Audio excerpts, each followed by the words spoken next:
architecture is like a physical shape of, or a physical snapshot of society as it is today, whether it's like crisis or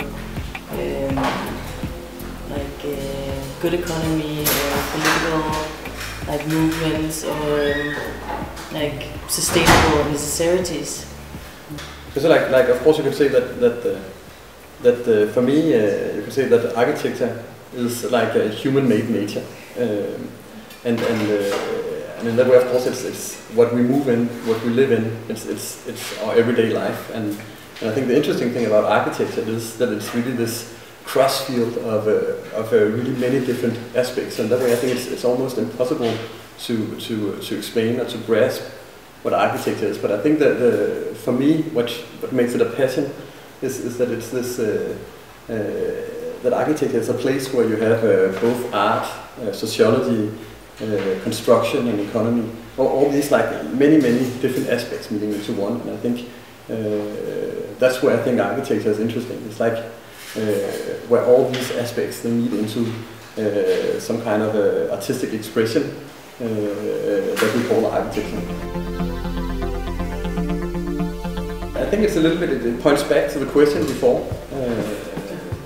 that in some way what architecture is. I think that of course we make, as you could say, the city is a piece of human-made nature. So of course like our like most important job is of course like how do we create like sustainable environments. And with sustainable I don't mean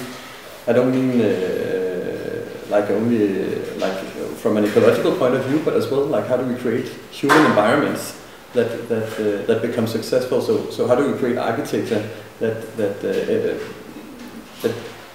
that makes people happy, or how do we create architecture that embraces public spaces that become successful? How do we do urban planning that makes it a positive experience to live in a city? I think in that way, I think Copenhagen, the development of Copenhagen the last 20 years is kind of a good school when you study architecture from an urbanistic point of view, because it's a quite small entity. So it's been relatively easy to do like these urban experiments, and I think for me like moving in Copenhagen or just seeing the way that Copenhagen works is a really good starting point on how a city could work. So it's really a city where you could say the person is in center. So in the sense that it's kind of this anti-modernistic or anti-international style city that we have, in the sense that the city is not a machine. It's more like this organic entity which has like this natural growth that always have the human in the center. Like innovation is extremely important, like in each aspect of working with architecture.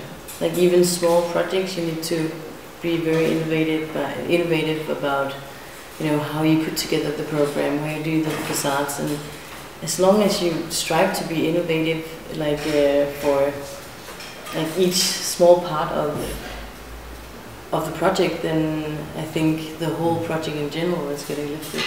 For me, I don't think we look at innovation like as this heroic gesture where we invent the public transport to Mars or something like that.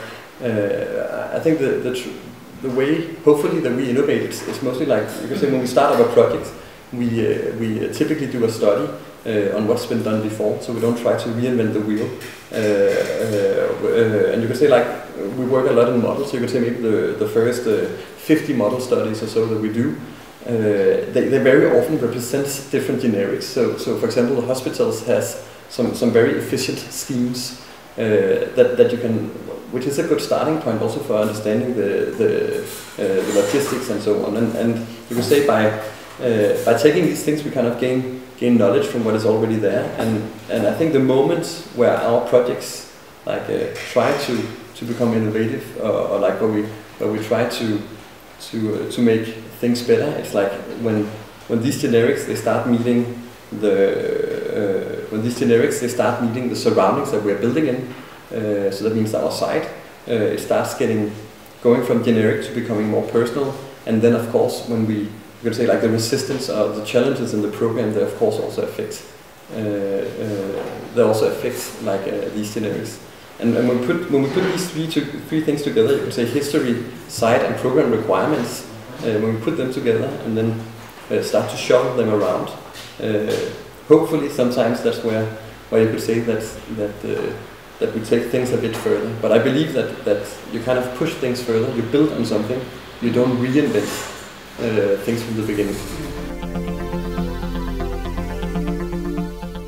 And you could say, of course, that we lose several hours a week because of Facebook, including myself. But of course, that's good for breaks, you could say.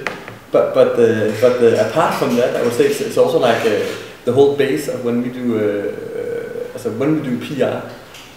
Everything, of course, even for written books, everything is being sent by email or like through the internet. But you could say what becomes. Well, I think it's maybe the most important for us. Of course, it's apart from our relation, our dialogues with other people through the internet.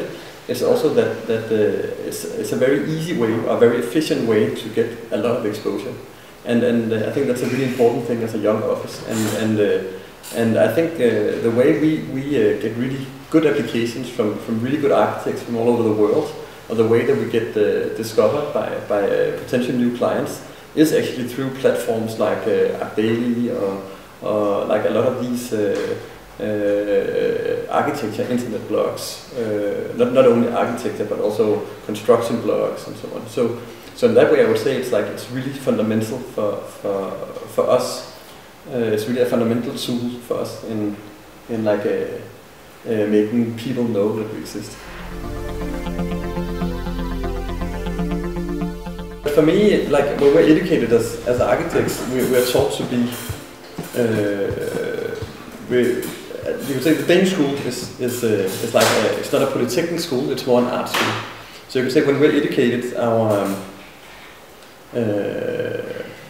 of course we don't learn anything about networking, and I think that's you could say that's one of the major challenges that we have had, because we started an office relatively young. So that means we didn't have a network already. So you could say like. Of course, you could say the networking part is a fundamental part of having an office, and you could say that's still a learning process that we're having.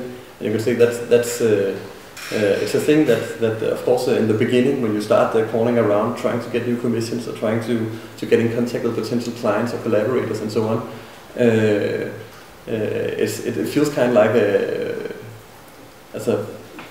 it's kind of a fight to get into. But I think. Once you get into it, like one thing is that you find out they can be very inspiring because you get a lot of new acquaintances that have the same wish of meeting other collaborators with whom they can explore interesting things. So I think it depends a little bit on how you look at networking. If you look at it as something you have to do to earn your living and to have to survive as an office, I think it can be a pain in the ass. But I think if you get into it, like once you get used to it and you realize that actually it's kind of the base for having good collaborations, then suddenly it becomes very interesting. Also with all the interesting and inspiring people we're meeting all the time.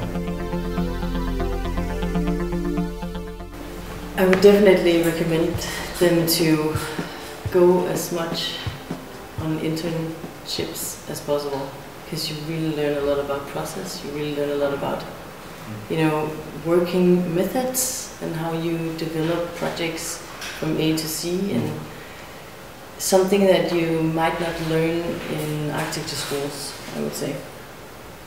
You learn more about the basic and the history of architecture. I would really just go abroad and experience like different kind of schools as well, so you have different kind of ways of looking at architecture. Everything we do is group-based, it's group work, either both inside the office and collaboration with consultants, engineers, clients, and so on. And I think one thing that I've noticed through my studies, at least, it's been that very often people tend to sit with their projects like it's like this art piece that you can't almost even speak about, and it becomes so personal that it destroys your life if your project is not going well. And I think like this thing of getting like a more